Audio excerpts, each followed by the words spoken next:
नमस्कार। Bastar high school 100 साल का हो गया है और ऐसे में बस्तर हाई स्कूल में 3 पीढ़ियों को शिक्षा दे चुके नायडू सर आज हमारे साथ में हैं और उनसे हम जानेंगे उनके अनुभव के बारे में बस्तर हाई स्कूल को लेकर के। सर नमस्कार करता हूँ। सर मैं कुछ लोगों से मिल रहा था और कुछ लोगों ने मुझे संपर्क भी किया। वो आपको लेकर के बहुत सारे सवाल हैं उनके जहन में। वो आपके स्टूडेंट्स ही हैं, जाहिर है। तो बच्चों से आप सवाल करते थे तो बच्चे कहते थे हाँ, फिर आप उनसे उनके पिता के नाम पूछते थे, फिर उनके पूरे परिवार के नाम आप गिना देते थे। मतलब वो आपकी याददाश्त की बड़ी तारीफ़ करते हैं। तो ये सवाल हमारा ये है कि आपकी याददाश्त इतनी तेज़ कैसे है, ये उस वक्त हम नहीं पूछ पाए, आज पूछ रहे हैं।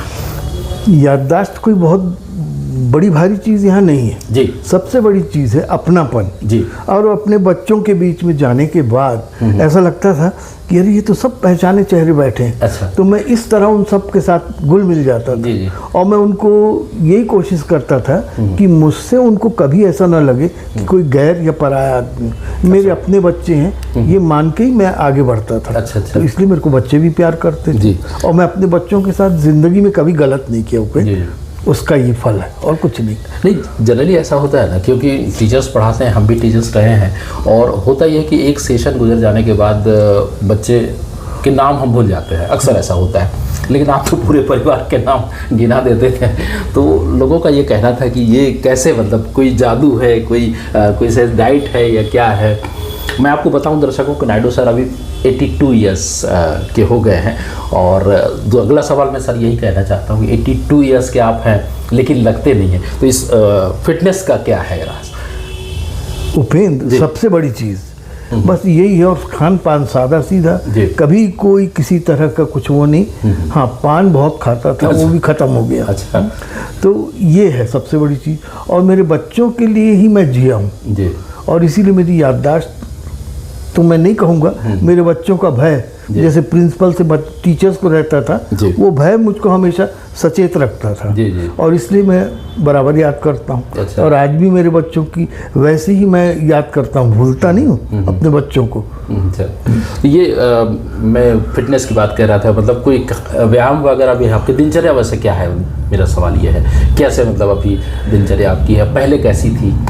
मैं बहुत ही एक सामान्य किस्म का आदमी हूँ। मेरी कोई बड़े बड़े शौक़ नहीं है, बहुत ही कुछ नहीं है। मुझको बस दिन भर मैं अपने को व्यस्त रखता था। अच्छा। एक तो मैं घर में काम बहुत करता था, कैसा भी हो। फिर दूसरा पेंटिंग वेंटिंग करता था। अच्छा। सफाई वफाई भी बहुत कर लेता था। तो यही मेरे फिटनेस का राज है। और आज मैं सबसे ऊपर 3rd फ्लोर पे रहता हूँ। अच्छा। तो ऊपर चढ़ना उतरना होता रहता है। और तो कुछ खास है नहीं, कोई जिम नहीं गया। अच्छा। या बड़े बड़े आडंबर मेरे पास कुछ नहीं है। अपने बच्चों के साथ जैसा था वैसे ही रहा। आपका एक पेटेंट डायलॉग हुआ करता था, गधा। हाँ, गधा। ये आप सभी को गधे कहते थे। हम भी गधे हैं। तो गधे इंसान बने कि नहीं बने, उसमें से कितने गधे इंसान बन गए? ये तो ऊपर वाले को मैं आज धन्यवाद देता हूँ कि मेरे जितने भी गधे हैं सब अरबी घोड़े बन गए। अच्छा। और सब बहुत अच्छी जिंदगी जी रहे हैं। सबसे बड़ी चीज पैसा कमाना या बहुत बड़ा ओहदा कमाना बड़ी चीज नहीं है। सबसे अच्छा इंसान बनना और अपने परिवार के साथ प्रेम से जीना। अच्छा। ये सबसे बड़ी उपलब्धि है मेरे बच्चों की। और वही मेरी दौलत है। मैं आपका एक आर्टिकल पढ़ रहा था, बस्तर के 3 स्वर्ण मृग। हाँ। और ऐसे बस्तर पे बहुत सारे स्वर्ण मृग हैं। हाँ। जो आपको अक्सर याद करते रहते हैं। तो ऐसा कोई और नाम जो आपको लगता है कि नहीं ये हमारे शायद हैं? जी। उस समय क्या था, ये जो थे 3, ये 3 मैं मृग का उसमें उल्लेख किया था। पर आज कभी कभी थोड़ा सा उपेंद्र भय भी होने लगता है कि हम लोग सोचते नहीं हैं और बच्चों में इतना परिवर्तन आ जाता है। तो आज हम जो लिखते हैं ना, वो हमारे लिए अपराध बोध सब लगने लगता है। अच्छा। ऐसा कुछ हुआ है, वो उसका मैं जिक्र नहीं करूंगा। पर ऐसे बहुत सारे बच्चे हैं, किस किस का नाम लूं। फिर भी ऐसे सबसे पहले जब मैं यहाँ पढ़ाने आया बस्तर हाई स्कूल में, तो 10th क्लास में 2 बच्चे थे। ये 21 सन की बात है? ये 67। ओके। एक था मनसुख पुरोहित, बहुत बर्मा से वो लोग विस्थापित थे, आए हुए थे, गुजराती लोग। और दूसरा उसके साथ था नसीर खान, रेंजर होके रिटायर हुए हो। अच्छा। ये 2 बच्चे मेरे बहुत प्रिय थे और वो लोग इतना करते थे कि ऐसा लगता था कि इनसे बड़ा कोई वो नहीं। अच्छा, दूसरा भी एक पक्ष ये था, इंटेलिजेंट बच्चे, तो वैसे भी बहुत सारे बच्चे थे। एक बच्चा ऑफिसर होने के बावजूद ऐसा लगता था मेरी परीक्षा तो नहीं ले रहा है। उनका नाम है राजेश चंदेले, आज वो CCF है। अच्छा। वो मेरे से ही क्वेश्चन करता था, सर इसका बॉटनिकल नेम क्या? अच्छा, तो मैं बोला तो तुम पढ़ा रहे हो या मैं पढ़ा रहा हूँ? तुम मुझको पढ़ाओगे क्या? तो हंसने लगता था, नहीं सर आप बहुत इतनी याददाश्त आज भी अच्छी है। तो उनको भी आपने गधा कहा होगा फिर वो। हाँ, वो तो बोलता था। मेरे को ये आदत कैसे पड़ी तुमको वो भी बताता हूँ। मैं बस्तर स्कूल में पढ़ने आया 52-53 में, जब वो 5वीं है ना। तो उस समय हाई स्कूल में 3 त्रिदेव थे। अच्छा। एक थे सुरेंद्र चौबे सर जी, दूसरे थे कोटेश्वर राव नायडू जी, और तीसरे सर थे वो रमेश जोशी जी। ये 3 टीचर्स यानी गैबर्डीन और ट्वीड इसका सूट पहनते थे। अच्छा। और इतने अच्छे लगते थे। कोटेश्वर नायडू के फादर यहाँ DFO थे। अच्छा। सुरेंद्र चौबे तो हमारे घर के पास ही रहते थे जी। और वो बहुत खूबसूरत, बहुत हैंडसम थे। और तीसरे थे रमेश जोशी, वो भी वैसे ऊंचे पूरे थे। अच्छा। उनके पिताजी यहाँ पे वो थे, दीवान थे स्टेट टाइम में, मथुरा दत्त जोशी है ना। तो ये लोग बराबर मेरे जहन में रहते थे। और कभी जैसे मैं झांकता था, सुरेंद्र चौबे सर को पढ़ाते रहते थे, क्या है सुअर, अरे गधे क्या देख रहा है? तो वो मेरे अंदर जहन में वो चीज जैसे घुस गई। और तो वो अचानक जब प्यार आता था बच्चों पे तो यही 2 जुमले निकलते थे। अच्छा। मेरा बच्चा था फौज में, लद्दाख में। अच्छा। हाँ, शैलेश पांडे। अच्छा। वो फोन करता था, बोले सर एक बार फिर से अपना वो सुना दीजिए, 2 रस अलंकार छंद आप बोलते थे, सुना दीजिए। और वो बोल देता था, खुश हो जाता था। अच्छा। ये बढ़िया। सर, एजुकेशन की आपने बात कही कि बच्चे थे उस वक्त का एजुकेशन और आज के एजुकेशन में क्या फर्क है? भाई, भले आज भी लोग बड़े बड़े जो रिसर्च स्कॉलर्स हैं वो अंग्रेजों की दी हुई शिक्षा और ये शिक्षा वो मैकाले की पद्धति और फलाना ढिकाना बोलते जी। मैं नहीं मानता। वो जो शिक्षा थी, तुम लोग खुद अनुभव होगा, एक ठोस बैकग्राउंड तैयार करती थी बच्चों के लिए, है ना। आज जो गणित हम पढ़े हैं उस छोटी क्लास में, वो आज भी मुंह जबानी है। आज बच्चों को जोड़कर तुम एक छोटा सा सवाल पूछो तो शुरू हो जाता है ना। जमुना प्रसाद तिवारी, मैं उनको भूल नहीं सकता। अच्छा। ज्योग्राफी जो पढ़ाए थे, मैं पढ़ाता था तो लोग को ताज्जुब होता था कि ये ज्योग्राफी वाले हैं क्या। तो वो इंग्लिश, अच्छा, हमारे क्लास टीचर थे अंगोले सर। अच्छा, आपके क्लास टीचर? हाँ। अच्छा। यहीं पे बस्तर हाई स्कूल में। अच्छा। वो हम लोगों से बहुत ज्यादा घुल मिल जाते थे। मतलब आप बस्तर हाई स्कूल में पढ़ चुके हैं, फिर उसके बाद आपने पढ़ाया? अरे वाह, क्या बात है। ये नई चीज जानकारी मिली। हाँ। अच्छा। और तो इसलिए क्या है, उस स्कूल के नाम से एक भक्ति भी है, श्रद्धा भी है और अपनापन भी है। आज भले वो जैसा भी हो, हम लोगों का आना जाना कम हो गया है क्योंकि अब मेरे साथ भी कोई है नहीं, पर फिर भी वहाँ का लगाव कम नहीं होता। आज ये जितने टीचर्स हैं या प्रिंसिपल साहब जो हैं, ये सब नए नए बच्चे हमारे सामने आए, तो हम लोग इनको बिल्कुल जैसे अपना लेते हैं, इस तरह अपना है। तो इसीलिए आज हमको मिल रहा है और कुछ नहीं है ना। सर, इसमें जैसे मैं ये सवाल करना चाह रहा था, जैसे जो एजुकेशन की नीति है, शिक्षा नीति सरकार की पहले कुछ और थी, आज कुछ और है, तो इससे क्या पढ़ाई पर कुछ असर पड़ा है? बहुत पड़ा है भाई, बिल्कुल पड़ा। पहले जैसे बोलते थे ना कि गुरु केंद्रित शिक्षा होती थी उस जमाने में, अब क्या हो गया, छात्र केंद्रित शिक्षा हो गई, है ना। तो उससे क्या हुआ कि बहुत बड़ा फर्क आया। गुरु अपने को पूरी तरह से इतना तैयार कर लेता था कि बच्चे उसकी तरफ से हट नहीं सकती थी। नजर वहां जमी तो जमी रहती। अब ऐसा नहीं है।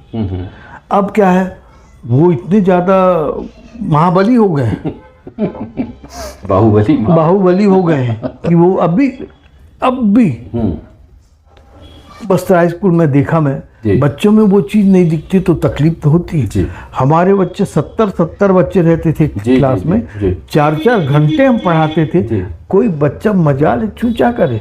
उस समय की शिक्षा पद्धति भले पुरानी हो, पिछड़ी जो भी कहते हो भाई, पर वो लाख दर्जे अच्छी थी। और वो शिक्षा पद्धति जो जगदलपुर में थी वही अबुझमाड़ में भी थी, वही सुकमा में थी, वही कोंटा में थी, वही बीजापुर में थी। और आज हर जगह, यानी गांव का बच्चा आता है शहर में तो रामकृष्ण मिशन हर जगह नहीं है। नारायणपुर में खुल गया तो अबुझमाड़ के बच्चों का बहुत बड़ा रास्ता खुल गया, उनका भविष्य खुल गया। पर यहाँ और ये जो आजकल पढ़ाने की पद्धति है ना, ये क्या बोलते हैं, CCE वगैरह, ये और हाँ नहीं, ओवरऑल डेवलपमेंट, हाँ ओवरऑल डेवलपमेंट में सब कुछ ज़्यादा जरूरत से ज़्यादा डेवलप हो जा रहा है। बिल्कुल, बच्चे भी उस श्रृंखल से हो गए हैं। और ये मेरे को क्या बोलते हैं, ये कंप्यूटर से, ये कैलकुलेटर और कंप्यूटर से जो पढ़ते हैं, ये मेरे को बिल्कुल जमता नहीं है। भाई बच्चा जब तक हमारे सामने नहीं बैठेगा, हम उससे मुखातिब नहीं होंगे तो पढ़ाई कोई काम की नहीं भाई, चाहे कोई कुछ भी बोले। एक व्यक्तिगत स्पर्श हो जाता है टीचर बिल्कुल बच्चों का, और बच्चा हमसे और हम बच्चे से जुड़ते हैं। तो इससे बहुत बड़ा प्रभाव पड़ता है। हम लोग पूरी तरह से समर्पित होते थे शिक्षा और अपने शैक्षिक गतिविधियों में और अपने बच्चों में, तो शिक्षा में कहीं कोई झोल नहीं दिखता था। और अब पशु गिनो, तालाब गिनो, BPL सर्वे और ये सर्वे, तो ये जमता नहीं है। मतलब शिक्षक को दिगर कामों में लगा दिए, तो इस वजह से शायद शिक्षा व्यवस्था डूब रही है। एक टेक्निक थी उस समय, एक परिपाटी थी और एक सलीका था काम का। आज क्या है, मैडम आप वहां जाके ज्वाइन कर लेना। अच्छा, ये ऐसा कभी होता था? हम लोग तो प्रिंसिपल के सामने जाने में थर्राते थे। हाँ, एक जमाने में मतलब जहाँ तक मुझे याद है कि लाइब्रेरी जहाँ आज है वहाँ एक एग्रीकल्चर का लैंड हुआ करता था। तो और पहले क्या है कि केवल बॉयज पर सेंटर्ड था स्कूल, उसके बाद गर्ल्स हो गया।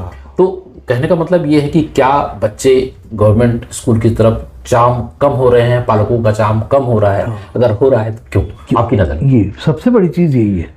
एक तो ये जो सरकार की नीतियां हैं, कभी भी कोई, अब जैसे क्या होता था हमारे ज़माने में, हम लोग बहुत यानी एक नियम कायदे से ही चले।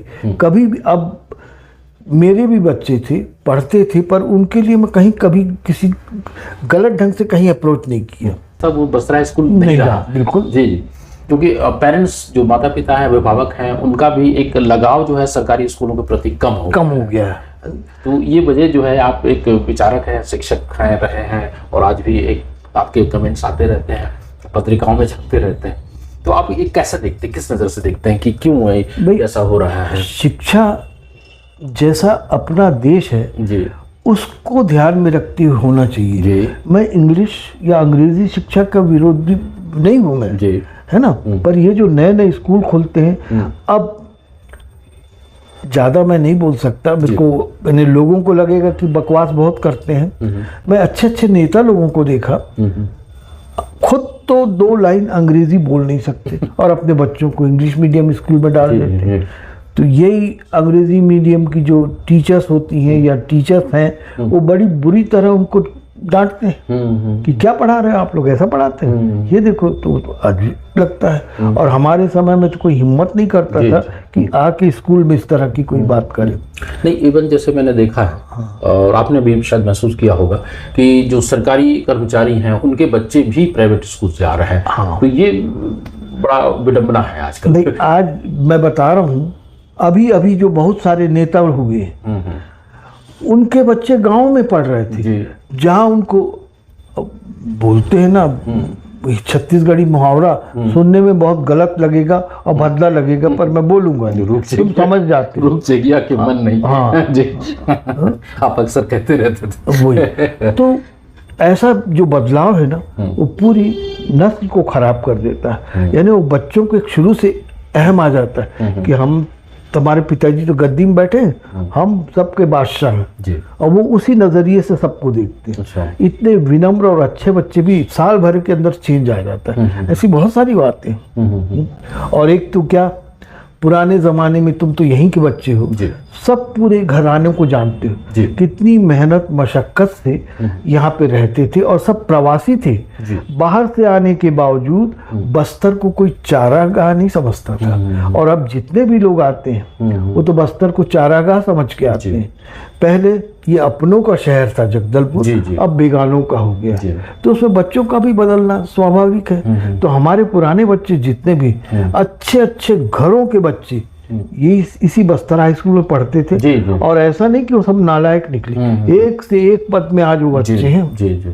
सर, जब आप बस्तर यहाँ आए, आपने बताया कि 67 में आप आए, तो उस समय बस्तर कैसा था और आज का बस्तर कैसा है, मतलब कैसे देखते हैं? मैं तो यहीं पैदा हुआ हूँ जी जी। 43 में मेरी पैदाइश जगदलपुर शहर की। में। अच्छा। मेरी आज़ाद नहीं हुआ था देश। हाँ, मद्रास रेजिमेंट में भर्ती हुई। अच्छा। तो अर्काट, श्रीरंगम और तमिलनाडु के कुछ इलाके, चिंगलपेट डिस्ट्रिक्ट जी, के जी। पूरे परिवार भर आए। जी अमृतसर तक गए और मद्रास रेजिमेंट वहाँ से टूटा। जी। तो वो परिवार सब वापस लौटने लगे। अच्छा। तो मेरे परिवार में ऐसा, मेरी जो दादी थी वो बहुत पढ़ी लिखी महिला थी। फिर जब ये लोग लौट रहे थे तो भोपाल में रुके।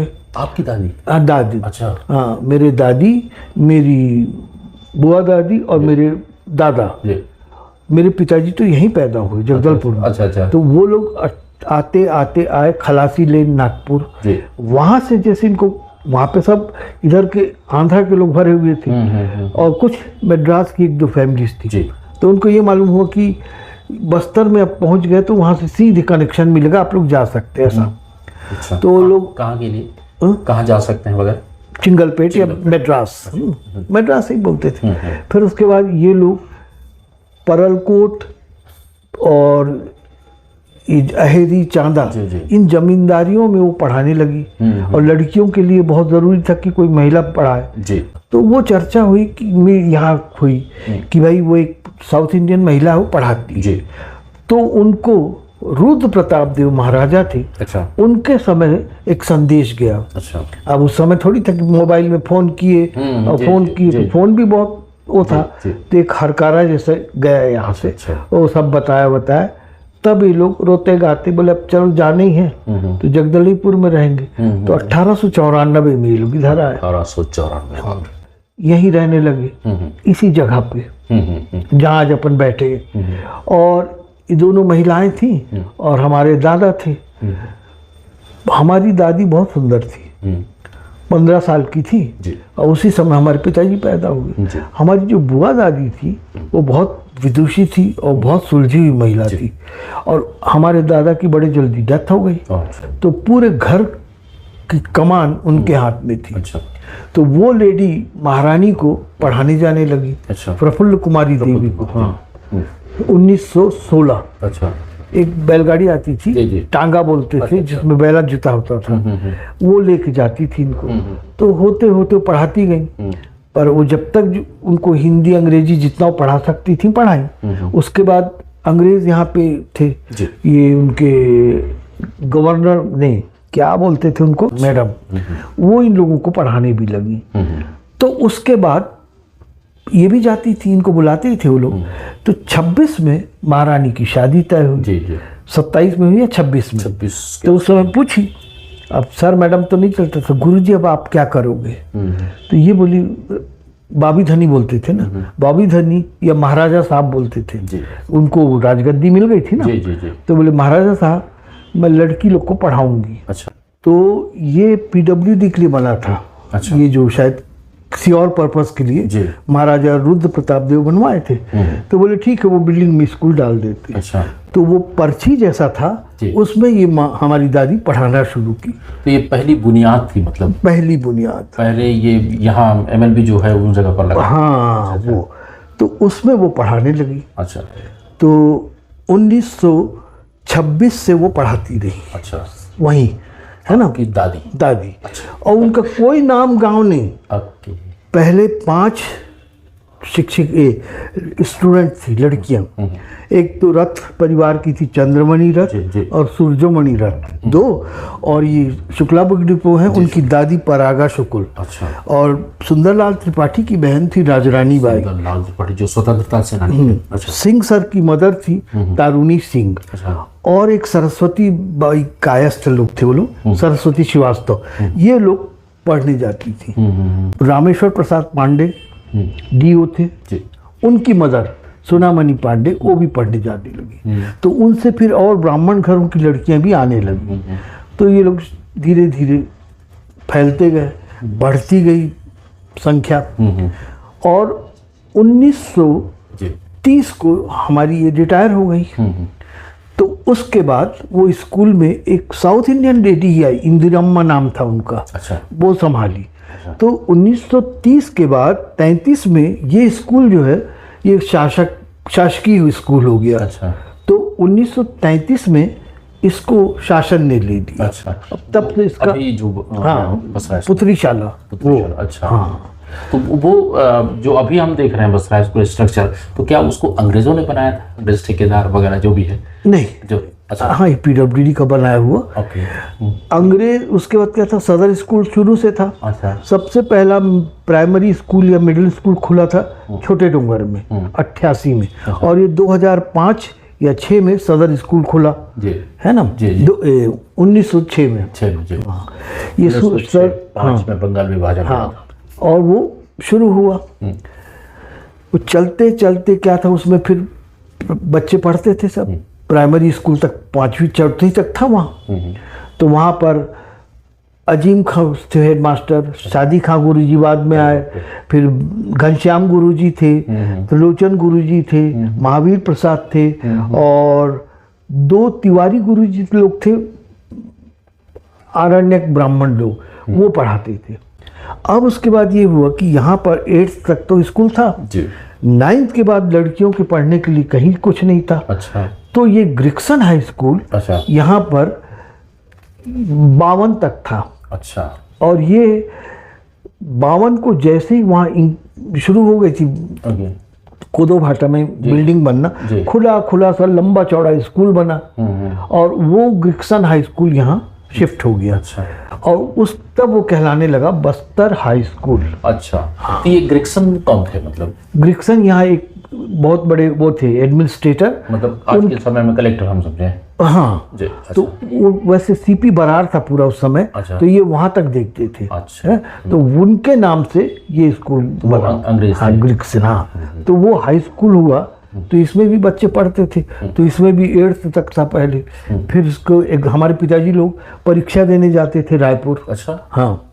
गंगाधर दुबे, हमारे पिताजी, ऐसे बहुत सारे लोग, तो जो पैसे वाले थे जिनको चलता था वो चले जाते थे, और बाकी लोग नहीं जाते थे। भाई मेरे बच्चे, कम से कम मैं ये देखा कि आज भी हैं, जहाँ भी मुझसे मिले ना मिले, बात करे ना करे, पर सुखी सब है, संतृप्त है सब अपनी जिंदगी में। तो इससे बड़ा सुख हमारे लिए और क्या हो सकता है। बिल्कुल। एक आखिरी सवाल। हाँ बिल्कुल। आजकल जो टीचर्स बन रहे हैं, तो कुछ बहुत सारी खबरें ऐसी आ रही है, आपने पढ़ा भी होगा। अभी टीचर्स डे पे दैनिक भास्कर ने भी निकाला था, और पिछले साल कुछ ऐसे टीचर्स भी वो इंग्लिश के व्याख्याता थे और वो स्पेलिंग भी नहीं बता पाए। हाँ। जी। तो आप ये जो भावी टीचर्स होते हैं उनको आप क्या संदेश देंगे? ये आखिरी सवाल। सिर्फ ईमानदारी से जब पढ़ा रहे हैं तो उसके हिसाब से तैयारी भी करो। हम लोगों को इतना कुछ होता था, हमारे बच्चे भी हम लोग को इन्हें वो कर देते थे। रामविलास गुप्ता, शशि श्रीवास्तव, ये लोग सब डॉक्टर हैं। ये विजय मिश्रा, ये बच्चे ऐसे ऐसे क्वेश्चन करते थे कि हम लोग भी घबरा जाते थे। और फिर मैं 3-3, 4-4 किताबें पढ़ता था। सर आपसे बात करके बहुत अच्छा लगा। मतलब मैं चाहता हूँ कि बात लंबा चलता रहे, लेकिन आप थोड़े से बिजी भी हैं, थक भी गए होंगे लंबे से। हाँ, थक तो गया हूँ। तुम सब जितने बच्चों से तुम कांटेक्ट है, सबसे कुछ दिला दो चंदा। बिल्कुल। मैं बिल्कुल, आप नायडू सर कह रहे हैं कि चंदा दिलाना है। अरे गधा, तुम लोग अच्छे रहो, तुम लोग का सुख मेरा सबसे बड़ा चंदा है। और शायद इसीलिए ईश्वर मेरे को फिट रखा है कि बच्चों से बहुत खुश रहना। तो यही मेरी दौलत है। और ये मेरी दादी को भी यही मिला। वो मास्टरी नम्मा बोलते थे उनको, उनको यही मिला। 35 तक उनको पॉलिटिकल एजेंट से वो भी मिलता था पेंशन। अच्छा। 30 में रिटायर हुई और जहां महारानी साहब की डेथ हुई 35-36 में, उसके बाद से बंद हो गया वो। अच्छा, ऐसा तो ये है। तो तुम लोग ही मेरी दौलत हो। हाँ, पुराना ऐसा दे दोगे तो पहन लूंगा, कोई दिक्कत नहीं। नहीं सर, हाँ, ये अच्छा लग रहा है। पुराना नया नहीं पहनता हूँ। नया नहीं पहनता। नहीं, नया नहीं। आपके पास जा रहा हूँ इसलिए मैंने थोड़ा सिंपल कपड़े पहने, नहीं तो फिर आप कहते ये क्या है, ये क्या है। यानी अभी भी बदनाम करने में चूक नहीं रहा है। चलो, बहुत अच्छा लगा। चलिए, बहुत अच्छा लगा आपसे मिल करके। जीते रहो।